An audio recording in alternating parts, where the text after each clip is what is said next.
Hello everyone, स्वागत है आप सभी का अभ्यास सीरीज़ की क्लास 20 में।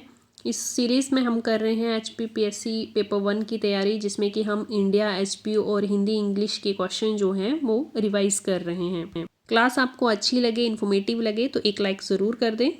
चलिए स्टार्ट करते हैं। निम्न में से कौन सी प्रायद्वीपीय भारत की सबसे बड़ी नदी है? तो 4 ऑप्शंस में से गोदावरी नदी जो है भारत की सबसे बड़ी प्रायद्वीपीय नदी है। ये चारों नदियां जो हैं ये प्रायद्वीपीय नदियां हैं और ये पूर्व की ओर बहती हैं और बंगाल की खाड़ी में गिरती हैं। गोदावरी नदी के उद्गम स्थल की बात करें तो ये महाराष्ट्र के नासिक जिले से निकलती हैं। ये दक्षिण भारत की सबसे लंबी नदी है और इसे दक्षिण भारत की गंगा भी कहा जाता है। ये भारत की दूसरी सबसे बड़ी नदी है। पहली गंगा सबसे बड़ी नदी है, उसके बाद गोदावरी जो है वो सबसे बड़ी नदी है। कृष्णा की बात करें तो इसका उद्गम स्थान भी महाराष्ट्र में है। महाराष्ट्र के महाबलेश्वर के समीप पश्चिमी घाट से इसका उद्गम होता है। ये भी पूर्व की तरफ बहती हुई बंगाल की खाड़ी में गिरती है। महानदी रायपुर के सिहावा नामक श्रेणी से निकलती है। महानदी पर विश्व का सबसे बड़ा बांध बना हुआ है। कावेरी नदी का उद्गम स्थान जो है वो ब्रह्मगिरी है।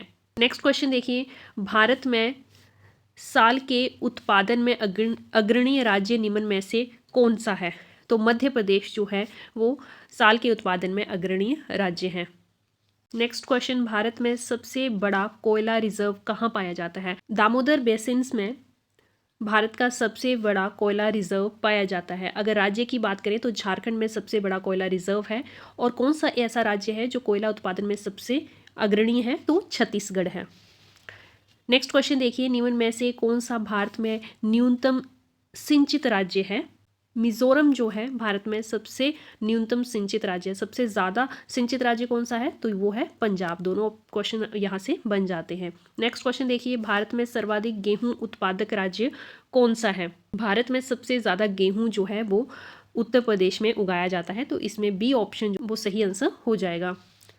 नेक्स्ट देखिए, यूनियन कार्बाइड द्वारा स्थापित भारत में सबसे बड़ा पेट्रो रसायन संकुल था, कौन सा था? तो ट्रोम्बे जो था ये यूनियन कार्बाइड द्वारा इस्टेब्लिश भारत में सबसे बड़ा पेट्रोकेमिकल कॉम्प्लेक्स था।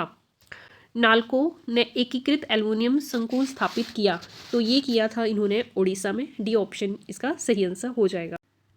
HPG से रिलेटेड क्वेश्चन स्टार्ट करते हैं। फर्स्ट क्वेश्चन है, लेडी ऑफ केलांग क्या है? तो ये ग्लेशियर का नाम है। ये ग्लेशियर कहाँ पड़ता है? तो ये लाहौल स्पीति में ग्लेशियर पड़ता है। ये नाम ग्लेशियर को किसने दिया था? 1856 में ये नाम जर्मनों द्वारा ग्लेशियर को दिया गया था, क्योंकि इसकी आकृति जो है ग्लेशियर की वो एक लेडी की तरह दिखाई देती है, इसलिए लेडी ऑफ केलोंग इसे कहा गया। नेक्स्ट क्वेश्चन है, बुद्ध के उपदेशों की भाषा क्या थी?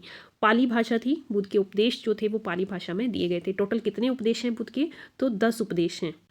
नेक्स्ट देखिए, कुंजन दर्रा कहाँ स्थित है? कुंजन दर्रा जो है लाहौल स्पीति में स्थित है और ये लाहौल और स्पीति को जोड़ता है। इसकी हाइट है 4590 मीटर। हाइट भी आपने याद रखनी है। नेक्स्ट क्वेश्चन है, भारत में द लिटिल लहासा के रूप में कौन सा स्थान जाना जाता है? तो धर्मशाला को भारत का लिटिल लहासा कहा जाता है। नेक्स्ट क्वेश्चन, हिमाचल प्रदेश में सुकेत सत्याग्रह कब हुआ था? हिमाचल में सुकेत सत्याग्रह हुआ था 1948 में और पद्म देव ने इस सत्याग्रह का नेतृत्व किया था। नेक्स्ट क्वेश्चन देखिए, गेयटी थिएटर शिमला में दिखाए जाने वाले प्रथम नाटक का नाम क्या था? टाइम विल टेल शिमला में दिखाए जाने वाले पहले नाटक का नाम था। तो चलिए अब कर लेते हैं इंग्लिश के कुछ क्वेश्चंस।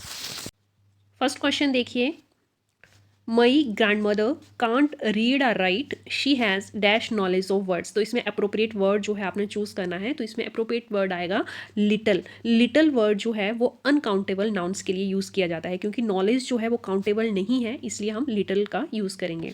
सी ऑप्शन सही हो जाएगा।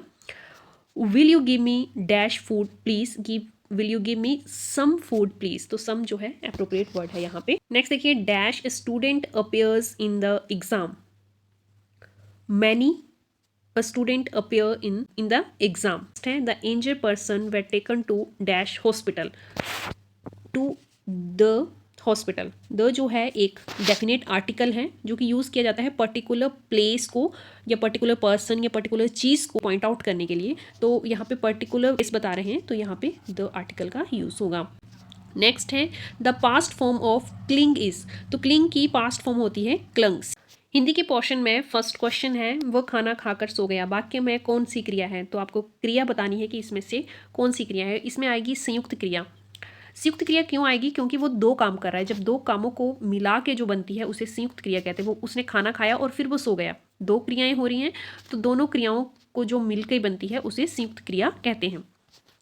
राम ने रावण को मारा, इसमें कौन सा सही ऑप्शन है, तो कर्तृवाच्य जो है सही ऑप्शन होगा, क्योंकि क्रिया का जो संबंध है, जो काम कर रहा है उसका संबंध सिर्फ कर्ता से है। राम ने रावण को मारा, तो कर्तृवाच्य होगा इसमें। मैं आपसे सहमत नहीं हूँ, सहमत नहीं हूँ क्योंकि वो किसी की बात को काट रहा है, सहमत नहीं हो रहा है, तो निषेधवाचक जो है सही आंसर होगा। आधा तितर आधा बेटर होना का अर्थ, तो इसमें सही ऑप्शन होगा बेमेल और बेढंगा सा। धर्मा धर्म शब्द में कौन सा समास है, जब भी समास हमें पता करना होता है कि गिवन जो हमें शब्द है उसमें कौन सा समास है, तो सबसे पहले करिए समास विग्रह। अगर विग्रह किया, समास विग्रह इसका किया, तो हमारे पास आता है धर्म और अधर्म। अब इसमें क्या है, मैंने आपको बताया था कि और जब शब्द बीच में लग जाए प्रीवियस वीडियो में, तो उसमें कौन सा समास होता है, द्वंद्व समास होता है। तो पहले आपने समास विग्रह करना है, उसके बाद आपको पता चल जाएगा कि कौन सा समास है, तो इसमें द्वंद्व समास है। वीडियो को लाइक और शेयर ज़रूर करें और चैनल को सब्सक्राइब करना ना भूलें। Thanks for watching.